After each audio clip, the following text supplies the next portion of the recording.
Khiron Life Sciences Corp is a Latin American-based pharmaceutical company that develops and commercializes medical cannabis products. Khiron has core operations in Colombia and is fully licensed in the country for the cultivation, production, domestic distribution, and international export of both THC and CBD medical cannabis. In May 2018, Khiron listed on the TSX Venture, becoming one of the first Colombian-based medical cannabis companies to trade on any exchange globally. Khiron Life Sciences Corp is listed on the TSX Venture under the ticker symbol KHRN.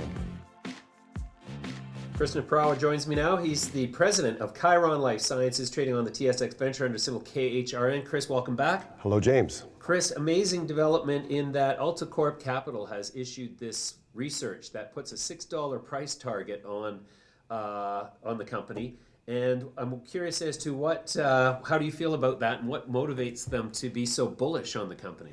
Well, that's our third analyst to cover us now, and now we have analyst consensus, so we kind of speak those consensus numbers. I think our numbers will look good for Q2 and be pretty close to what the analysts have for us. But I think as the word gets out and people start to understand that the cannabis is clearly a global business, and we're one of the leaders, if not the de facto leader for Latin America. So the analysts are starting to catch on. Yeah, no doubt, eh? Okay, so you've got so many different things happening, and I see so many press releases, I can barely keep up with what's going on. But so now you've got a firm plan let's just start with Dixie, for example. You've got this firm plan to start selling Kuida products throughout the United States in your partnership with Dixie. That sounds like a huge revenue proposition. Yeah, it's the biggest market in the world. It's a crowded market, but it's a big market. We've got an excellent product. People really like it. They really like it here. Stay tuned. Maybe once we can sell it here in Canada, we'll have it here as well.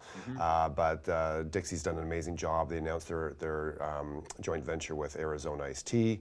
That's a massive consumer packaged goods company. It's one of the first ones to do a deal like this. That's not like their business is in decline like some of the alcohol tobacco companies. This is a massively profitable consumer packaged goods company. That will benefit us as well, and the JV that we have with them. The other news that we put out recently that was really, really important was our move into the PGP business with SURA EPS. That essentially says, there's a lot of words in that press release, but what it essentially says is that now we'll be able to cover cannabis with insurance in Colombia. And that's not something down the road. That's going to happen right away. So that's an insurance company paying for cannabis as a medicine for an initial 450 patients. Yeah, and they cover 3.2 million lives. And that's actually, I mean, I just want to clarify this because for me that's significant. How many other countries in the world have insurance agencies paying for registered patients' cannabis use? Not a lot. That's a great question because I actually don't know the answer to that. I know there's a little bit of that here in Canada. I think Manulife and a couple others. I think first responders also have some sort of compensation for cannabis here in Canada, but not a lot of places, certainly not in the United States and most of Europe. So once again, Colombia kind of leading the way in that, and that's something that we hope to replicate elsewhere. But it speaks to the sophistication of the team that we have in Colombia.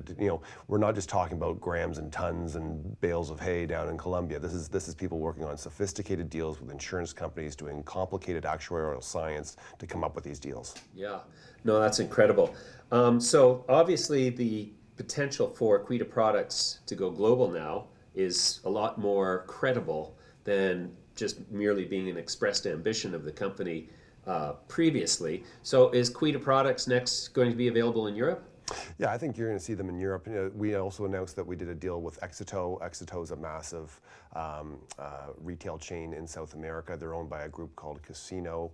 They've been listed, I think, for 120 years as a public company. And they have 225,000 employees globally.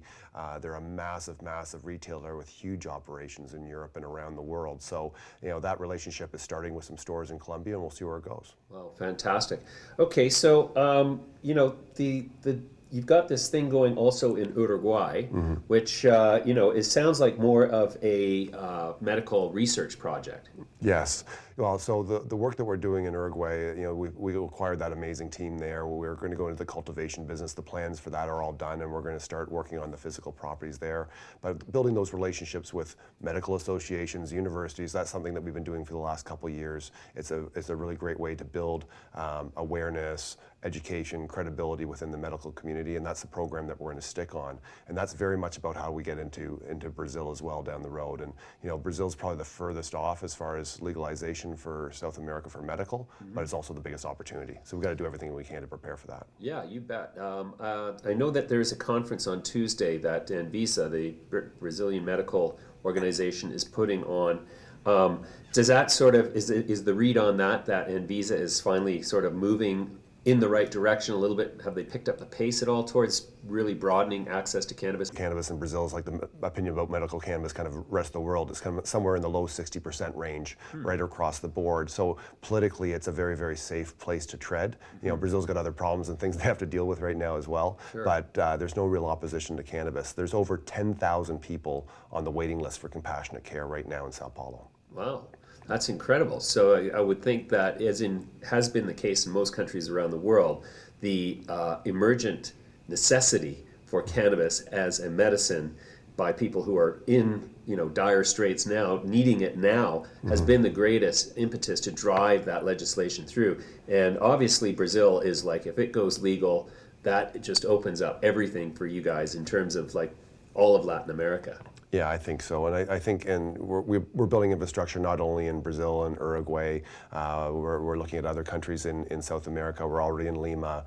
We're in Santiago, Panama City, Mexico City. We just did another medical conference this week in Mexico City. The reception is enormously favorable. So we just have to keep working with the regulators, working with the doctors, working with the medical associations, and keep building that awareness as the regulation keeps up with the demand that's already there. The demand that we see in Colombia today, I'll say right now that I think my demand will outstrip my supply for the foreseeable future. Wow, that's fantastic. So on the supply side, do you have plans to expand production at all in Colombia at this point? Yeah, we've already said that we're going to at least double production. Our processing capability, we've put far more money into the laboratory and the processing capabilities than into the cultivation itself. Sure. We have probably 10 times more processing capability than we have cultivation capability right now. But even today, licensed and approved and ready to go, that's enough to serve about 100,000 patients. At 100,000 patients, that's about $50 million in revenue for us. Wow. And I think there's no doubt that there's 100,000 patients in Colombia for us. Yeah, no doubt.